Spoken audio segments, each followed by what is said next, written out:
What is going on, folk? It's NimbleThor here, and welcome back to my mobile gaming quest, where today we are going to play Durango Wildlands, which finally, after 2 years of beta testing, has now globally released both on Android and iOS. This game has been in development for many years, and as I said, I played this game all the way back in 2017, 2 years ago, but it only just now globally released on both Android and iOS. Now, if you go back and check out my old video from 2 years ago, you will see that the game feels pretty much the same. I mean, yes, a lot has been updated, but at the core, it's still the same game, so I don't know why it took them 2 years. But in any case, it's finally here, but the question, of course, is Durango even still relevant? I mean, we recently got Life After by NetEase, which is arguably a much prettier survival game, but for those of you out there who still enjoy this top-down perspective, Durango still has a lot to offer, of course. Oh, and Durango can even be played in landscape and in portrait mode, which is a pretty neat addition. I haven't seen that in any other survival game before on mobile, so well done, NEXON. But let's dive into it. So where you guys saw us starting out before was in our tamed island. It's basically our starting zone. It's our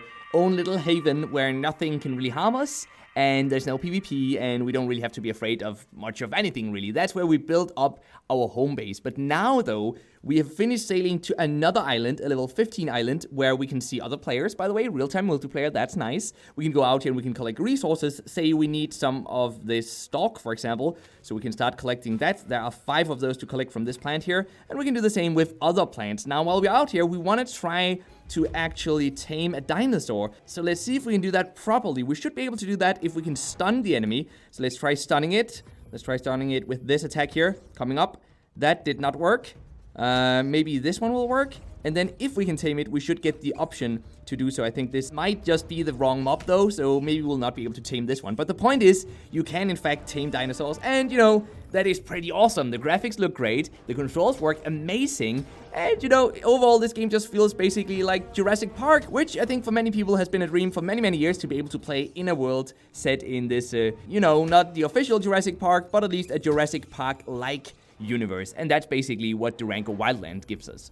And there's just a ton of content in this game. There's so much to explore. There's so many systems in the game as well. If we go in here to the menu, I'll show you guys. We have, first of all, our character here, where we can go into a character guide if we want to learn more about the game. But we also have skills over here. And we can, for example, learn new melee skills. So say we want to be better at combat stances. We could, for example, choose to rank up this attack stance number 2. So let's do that right now. And this progression gets pretty hefty. Look at this. Look at how many things we can actually upgrade. And this was only within melee. Then we also have survival, of course. And within survival, we can upgrade stealth. For example, bulk up increases the max energy that we have. And we have different things that help us survive as well. And we have the same for gathering, cooking, processing, construction, tailoring, and so on and so on. And upgrading these is going to allow us to, you know, learn new abilities, attack stances, and so on. But also allow us to craft new structures once we're back on our home island. But for now, though, we're just trying to complete this quest that we took, where we have to, first of all, get to the target area. And I guess once we get up here, we'll be told what we have to do next. We are 32 meters away, 30 meters away now. You guys can see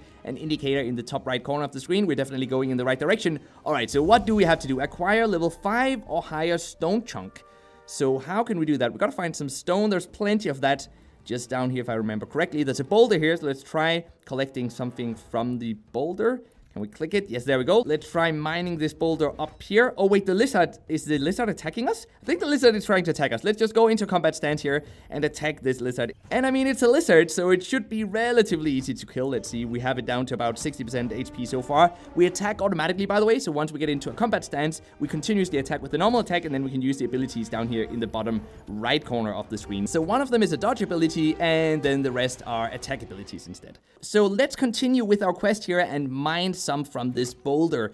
So now we just have to get it back to the drop-off point, which means we have to run all the way down here again. You guys can see this is where we came from. And we have to do that manually because there is no auto movement in this game, which I know a lot of you guys will really enjoy. Some might hate it as well because you will be running around a lot. But hey, that's just the creative decision taken by the NEXON team. You can't ever really please everyone. Are we getting close to where we have to go? We're getting somewhat close. We want to complete these missions, by the way, as they provide us with some of the in-game currency. And sometimes they give us some of the premium currency as well. And sometimes they give us some resources that we can then use to go in here to craft new items, such as a leaf outfit, which is what we have on us at the moment. That's the best thing we can create at the moment. Or we can choose to craft new weapons, installations or decorations, material processing, and so much more. Basically everything you'd expect from a very solid survival game. So now we're back at the drop-off point. So let's drop off these boulders here. I think we only need to drop off one of them. And there you go. We got some T-stones. We got some experience points. And we got some forum trust. And we actually got some of the warp gems, which is the premium currency of the game. So that's basically the core loop of this game. You keep going out to some of these zones, then you teleport back to your home zone, craft some new stuff, build up your base, go out again, with new weapons, with new armor, and so on and so on. There is also PvP in the game, by the way, so you will be able to fight other players on certain islands. And as for the monetization, we can spend quite a bit of money on the game, up to $100 at a time, and then we can spend that premium currency that we get for spending up to $100 on buying, for example, animals, and they just look amazing. Obviously, who wouldn't want to have one of these? And we can actually buy one already with the premium currency that we earned for free, but then you can also buy other items. You can buy recovery medicine, you can buy something that restores fatigue, and so on and so on. So there's plenty you can spend money on. Also cosmetics, by the way. Look at these cosmetics. Some of them look... Oh, that one was cool, actually. I want to get this one. I mean, we can get a chance at getting it, I guess. It's sort of a gacha system, it seems, where we can get one of these. Yeah, we get a random one, I think. Yeah, contains a random piece of decorative gear for 100 of the premium currency. So how about we just do that? Let's go for it. Let's see what we're gonna get. 100 premium currency that we've earned for free from simply playing the game. Give me that loot box. Give me something great. Come on, NEXON. Please give me something great. Oh, we have to swipe. Okay, swipey, swipey, swipey. And we got a safety helmet that we have to be level 60 to use. Really? Really? We have to be level 60 to use this item.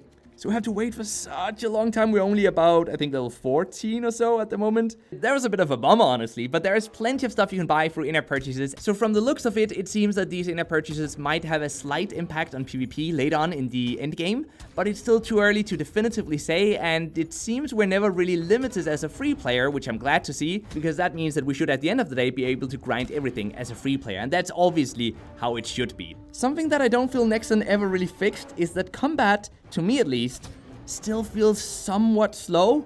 It feels like things are going much slower than they should. I don't like the fact that each of these combats are taking so long. I mean, you're basically looking at spending 1 minute, maybe 2 minutes, for just taking down a single normal monster. We're not talking about a huge dinosaur here. We're just talking about a pretty normal, tier 1 introduction dinosaur that we have to take out, and it's taking such a long time.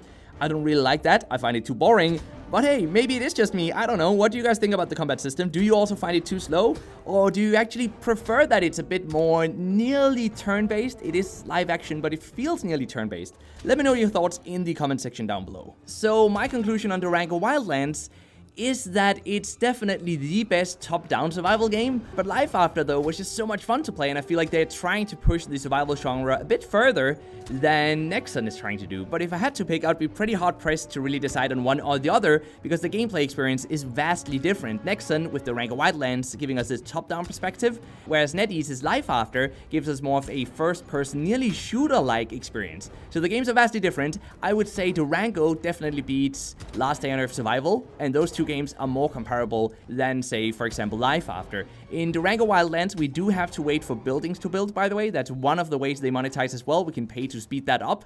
And we have a somewhat similar system in Last Day on Earth Survival, in that we have to wait to travel to new areas, and that takes time, and we can spend energy on doing that. But energy in Last Day on Earth is a very scarce resource, so if we want more of it, we have to pay up, basically, or have to wait for a few hours to get more of it again. So both games, all three games, actually, that I've now mentioned, have their advantages and disadvantages, obviously, but Durango Wildlands has the distinct advantage that it's not a zombie game. It's set in this very, very interesting dinosaur universe that I'm liking, and I feel like that, in and of itself, actually differentiates Durango Wildlands enough to the point where I could recommend every one of you to check it out for yourselves, because it is certainly a very high quality experience. So with that said, there's so much more stuff we could not cover in this one video. I don't want to make it too long because I already did cover Durango Wildlands back in the day. I primarily made this video to show you guys how the game looks like at the moment, tell you that it's out. You can go download it right now. Download links in the description box down below as always. And so I hope you just enjoyed today's video. But with that said, let's get to the mobile gaming news of the day, which is that an AR version of Minecraft might be coming to mobile very, very soon, because Microsoft very recently released a video teasing a Pokemon Go-like AR experience in the Minecraft universe. What exactly this game will look like or how it will play is of course still to be seen, but many years later, Minecraft is still going strong, so it doesn't surprise me, and it really shouldn't surprise anyone, that Microsoft, who owns Minecraft, would of course want to keep releasing new types of Minecraft experiences for mobile as well. So with that said, I hope you'll subscribe if you're new around here and you like mobile gaming content, because I have a lot of it right here on my channel. You can even go back and check out some of the older videos. But most importantly, of course, just remember to keep gaming, stay awesome, and I'll see you guys around.